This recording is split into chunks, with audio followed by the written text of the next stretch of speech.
এদের আগে শিল্প কারখানার শ্রমিকদের বকেয়া মজুরি ও বেতন পরিশোধ নিশ্চিত করা হবে বলেছেন বাণিজ্যমন্ত্রী খন্দকার আব্দুল মুক্তাদির।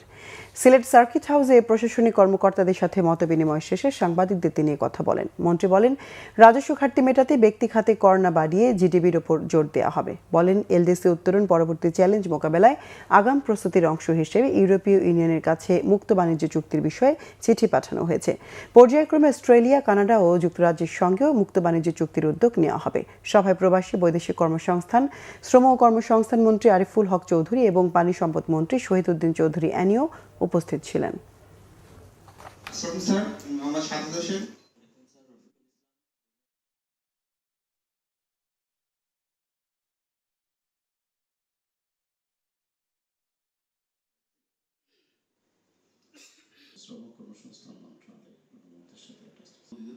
আমার নাম রাবিন ইবনে জাহান, সহকারী প্রকৌশলী পানিউন্নয়ন ছিলেন। ম্লান একটা মন্দা ভাব আছে বিশ্ব অর্থনীতিতে। বহু জায়গায় জিডিপির গতি স্লথ, রপ্তানির গতি স্লথ, যেটি গত 5 মাস যাবত আমরা কনজিকিউটিভ আমাদের একটা ডিক্লাইন আছে রপ্তানিতে।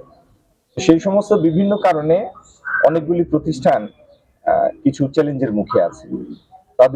তাদের বেতন ভাতা যেন ঠিক মতো পরিশোধ হয়, শ্রমিকরা যেন হাসি মুখে ঈদ করতে পারেন, এই জন্য যে যে ব্যবস্থা নেওয়া প্রয়োজন আমরা সেগুলি নিব।